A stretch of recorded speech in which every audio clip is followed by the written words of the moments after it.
Muse high school Bhuj ચેનલમાં આપનું હાર્દિક સ્વાગત છે. હું મિતેશ જોવનપુત્રા. આજે આપણે ધોરણ 9 વિષય સામાજિક વિજ્ઞાન એકમ 1 ભારતમાં બ્રિટિશ સત્તાનો ઉદય ભાગ 3નો અભ્યાસ કરશું. વિદ્યાર્થી મિત્રો, આપણે આગળના વિડીયોમાં ભારતમાં યુરોપિયન પ્રજાનું આગમન અને કેવી રીતે વેપારી શાસક બની અને શાસન કરવા લાગ્યા એના વિશે આપણે માહિતી મેળવી. આજના આ વિડીયોમાં આપણે કંપની શાસનનો વિકાસ, કંપની શાસનની આર્થિક અસરો, કંપની શાસનની સામાજિક અસર માહિતી મેળવશું. કંપની શાસનનો વિકાસ. અંગ્રેજ સરકારે નિયામક ધારો પસાર કર્યો. ઈસવીસન 1773. જે કાયદા પ્રમાણે બંગાળના ગવર્નરને ગવર્નર જનરલ બનાવી કંપનીના વ્યાપારી અને રાજકીય હિતો તથા પ્રવૃત્તિઓને તેના સીધા અંકુશ નીચે મૂક્યા અને તેની નીચે મુંબઈ મદ્રાસના ગવર્નર અને તેની કાઉન્સિલને મૂકવામાં આવી. આ રીતે વોરન હેસ્ટિંગ્સ ભારતનો પ્રથમ ગવર્નર જનરલ બન્યો. તેના સમયમાં મરાઠાઓ સાથે પ્રથમ મરાઠા વિગ્રહ અને મૈસૂરના હૈદર અલી સાથે દ્વિતીય મૈસૂર વિગ્રહ થયો. આ બંને સત્તાઓનો એક સાથે સામનો કરતા ઈસ્ટ ઇન્ડિયા કંપનીની મુશ્કેલીઓ વધી. વોરન હેસ્ટિંગ્સ બાદ ગવર્નર જનરલ તરીકે કોર્નવોલિસ આવ્યો. તેના સમયમાં મૈસૂરના વાઘ તરીકે જાણીતા ટીપુ સુલતાન સાથે ત્રીજો મૈસૂર વિગ્રહ થયો. ટીપુ સુલતાનને હરાવવા કંપનીએ મરાઠા અને નિઝામની મદદ લીધી. ત્રણેયની સંયુક્ત સેના સામે ટીપુ સુલતાનની હાર થઈ. તેને સંધિ સ્વીકારવાની ફરજ પડી. કોર્નવોલિસ બાદ સર જ્હોન શોર ગવર્નર જનરલ બન્યો. તેણે અપનાવેલી તટસ્થતાની નીતિના કારણે ઈસ્ટ ઇન્ડિયા કંપનીની પ્રતિષ્ઠા એક બાજુ ઘટી તો બીજી બાજુ મરાઠાઓ વધુ શક્તિશાળી બન્યા. આથી જ્હોન શોર પછી આવેલ ગવર્નર જનરલ વેલેસ્લીને માથે કંપનીને ભારતમાં સર્વોપરી બનાવવાની જવાબદારી આવી. આ માટે વેલેસ્લીએ સહાયકારી સૈન્યની યોજના દાખલ કરી. સહાયકારી યોજનાની શરતો અને અપનાવેલ રાજ્ય નીચે મુજબ છે. સહાયકારી સૈન્ય યોજનાની શરતો. કંપની સરકાર તાલીમ પામેલું સૈન્ય યોજના સ્વીકારનાર રાજ્યને આપશે. આ સૈન્ય રાજ્યના આંતરિક અને બાહ્ય આક્રમણથી રાજ્યનું રક્ષણ કરશે.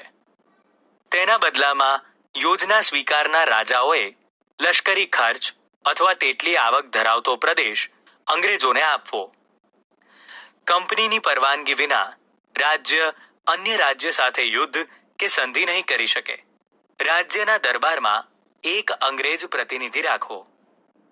અન્ય વિદેશીને પોતાના રાજ્યમાં નોકરીએ રાખવો નહીં. યોજના અપનાવેલ રાજ્યો શાસકો. નિઝામ, મૈસૂર, અવધ, ગાયકવાડ, સિંધિયા, ભોંસલે, હોલકર. આ યોજના એક મીઠા ઝેર સમાન હતી. આ યોજનાનો અમલ કરી વેલેસ્લીએ ઘણા પ્રદેશો ઈસ્ટ ઇન્ડિયા કંપનીમાં જોડી દીધા. ગવર્નર જનરલ વેલેસ્લીએ ટીપુને સહાયકારી યોજના સ્વીકારવા જણાવ્યું, જેનો તેણે ઇનકાર કર્યો. યોજનાના સ્વીકારનો ઇનકાર થતા કંપની અંગ્રેજોએ નિઝામનો સાથ મેળવી મૈસૂર પર 1799માં આક્રમણ કર્યું. આ ચોથા મૈસૂર વિગ્રહ દરમિયાન ટીપુ અંગ્રેજો સામે લડતા લડતા મૃત્યુ પામ્યો. વેલેસ્લી બાદ ભારતમાં ગવર્નર જનરલ તરીકે હેસ્ટિંગ્સ આવ્યો.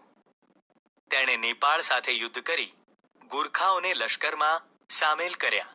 પિંઢારાઓ સાથે યુદ્ધ કરી તેમને અંકુશમાં લીધા.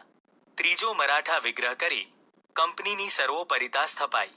વિલિયમ બેન્ટિક ભારતમાં અગાઉના ગવર્નર જનરલોની સરખામણીમાં ઉદાર ગવર્નર જનરલ તરીકે ઓળખાય છે. અગાઉના ગવર્નર જનરલોએ અપનાવેલી સામ્રાજ્યવાદી નીતિથી રાજ્યોમાં જે અસંતોષ ઊભો થયો હતો તે અસંતોષમાંથી એકતા ઊભી ન થાય તે માટે તેણે ઉદારમતવાદી કાર્યો કર્યા. ભારતના ગવર્નર જનરલ તરીકે ડેલહાઉસી આવ્યો 1848. તે ઉગ્ર સામ્રાજ્યવાદી માનસ ધરાવતો હતો. તેણે સામ્રાજ્યવાદી નીતિને પોષવા અને કંપનીનો રાજ્ય વિસ્તાર વધારવા જીત, જપ્તી અને ખાલસા નીતિ અપનાવી. ડેલહાઉસીની ખાલસા નીતિ. યુદ્ધ દ્વારા ખાલસા, પંજાબ, પેગું, નીચલું બર્મા. રાજા અપુત્ર અવસાન પામતા રાજ્ય ખાલસા, સતારા, જૈતપુર, સંબલપુર, ઉદયપુર, ઝાંસી, બઘાત, નાગપુર. ગેરવહીવટના બહાના નીચે ખાલસા, અવધ, કરજની ઉઘરાણી તળે ખાલસા, નિઝામનો વરાડ પ્રાંત. નામ માત્રની સત્તાનો અંત લાવી ખાલસા, કર્ણાટક, તાંજોર. ડેલહાઉસી સામ્રાજ્યવાદીની સાથે સુધારાવાદી પણ હતો. તેના સમયમાં ભારતમાં પ્રથમ રેલવે, ઈસવીસન 1853, મુંબઈ થાણા. ભારત ઇંગ્લેન્ડ તાર વ્યવહાર, જાહેર બાંધકામ ખાતાની સ્થાપના, અંગ્રેજી કેળવણીની વ્યવસ્થા વગેરેની શરૂઆત થઈ. વિધવા પુનર્વિવાહ અને બાળ લગ્ન પ્રતિબંધક ધારા તેના સમયમાં પસાર થયા. 1757ના પ્લાસીના યુદ્ધથી શરૂ કરીને 100 વર્ષના સમયમાં કંપનીની સત્તા અને સામ્રાજ્ય બંને વધ્યા. પરંતુ તેમ કરતા ભારતના રાજ્યોના અસંતોષનો સામનો તેને કરવો પડ્યો અને આ અસંતોષ અંતે 1857ના ભારતના પ્રથમ સ્વાતંત્ર્ય સંગ્રામ સ્વરૂપે બહાર આવ્યો.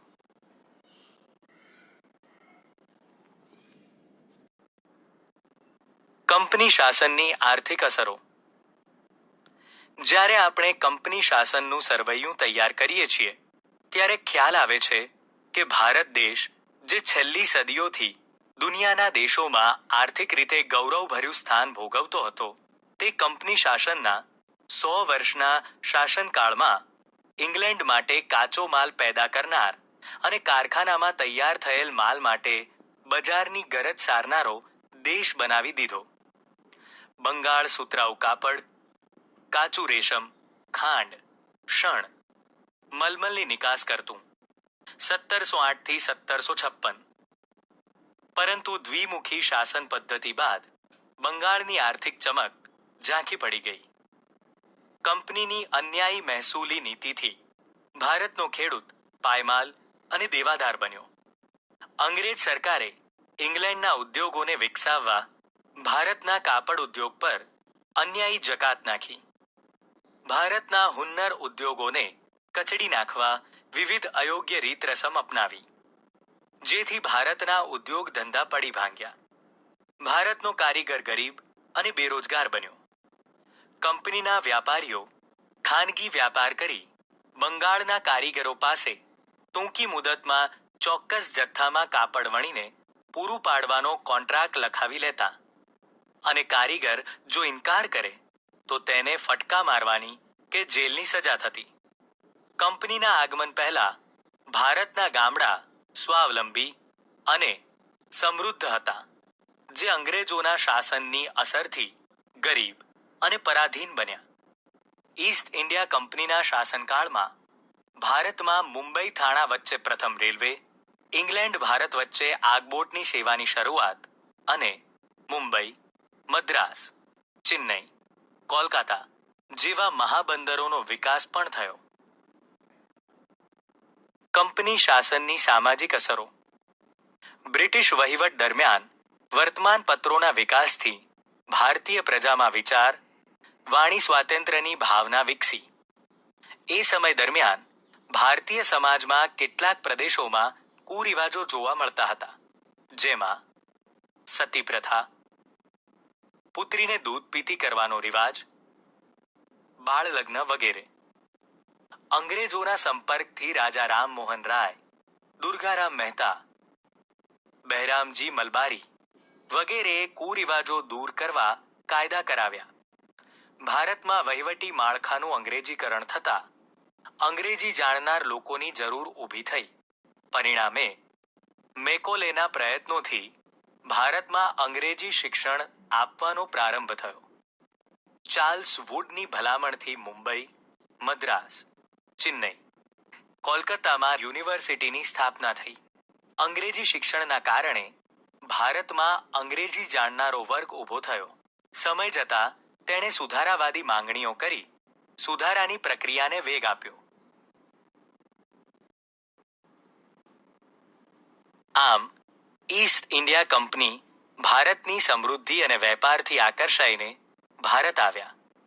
ભારતમાં કંપની શાસનને પરિણામે રાજકીય, આર્થિક, સામાજિક, સાંસ્કૃતિક ક્ષેત્રે સારી નરસી અસરો ઊભી થઈ. કંપનીએ ભારતના ભોગે ઇંગ્લેન્ડને સમૃદ્ધ કરવાની નીતિ અપનાવી અને ભારતમાં આવી પોતાના લાભ માટે જે વ્યવસ્થામાં સંસ્થાનગત સુધારા કર્યા તેનાથી ભારતને પરોક્ષ રીતે લાભ પણ થયો.